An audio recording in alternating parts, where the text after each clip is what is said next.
مساء الخير، أنا المرشدة السياحية والنهاردة قصة حياة فنان في دقيقة. فنانتنا النهاردة من نوع مختلف. فنانتنا النهاردة الفنانة الجميلة والكبيرة مها صبري، الله يرحمها.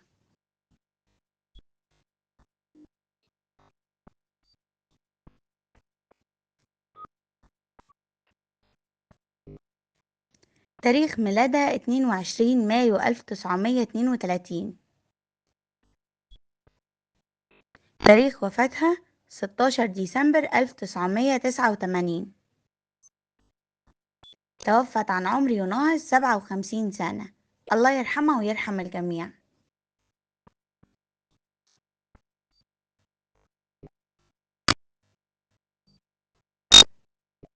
اسمها بالكامل زكية فوزي محمود.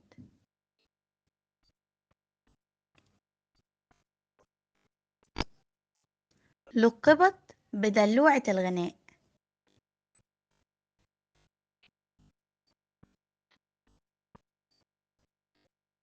في بداية حياتها الفنية اختار لها الفنان عبد السلام النابلسي اسمها مها صبري كاسم فني ليها.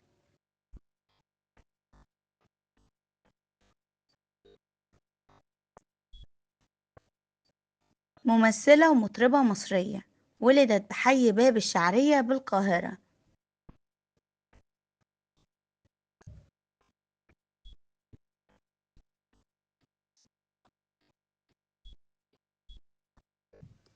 اكتشفتها المنتجة ماري كوين في عام 1959، وقدمتها في أول أفلامها فيلم أحلام البنات اللي اتعرض عام 1959 مع الفنان الكبير رشدي أباظة.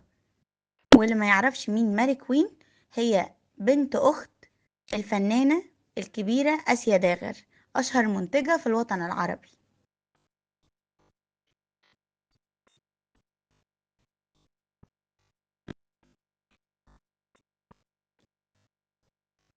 ثم صاحبها الفنان محمد فوزي إلى أحد مخرجي الإذاعة، فقدمها في برنامجه البيانو الأبيض، وغنت أول مرة أغنيتها الشهيرة ما تزوقيني يا ماما.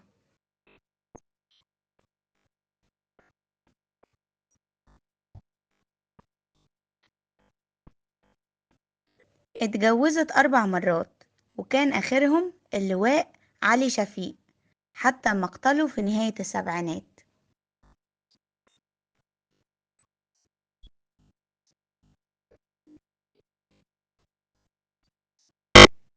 لديها 3 أبناء، مصطفى ونجوى وفاتن.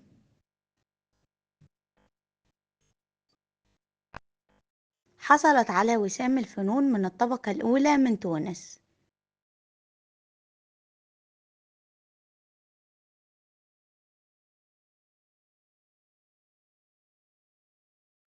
قدمت 24 عمل فني، ومنهم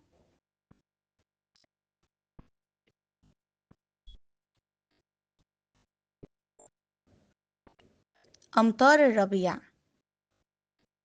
عودة الحياة، حكاية العمر كله، حسن وماريكا،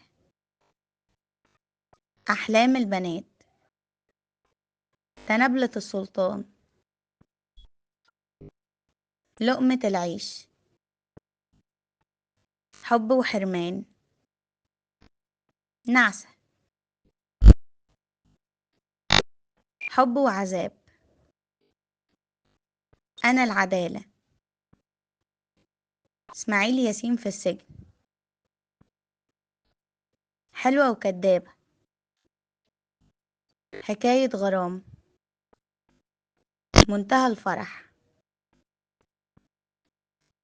القاهرة في الليل، بين القصرين، العمر أيام، السكرية، دنيا، الحياة نغم،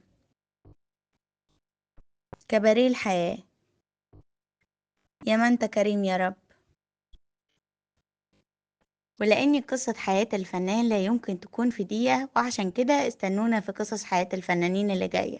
يا ترى هنتكلم عن مين؟ سلام عليكم.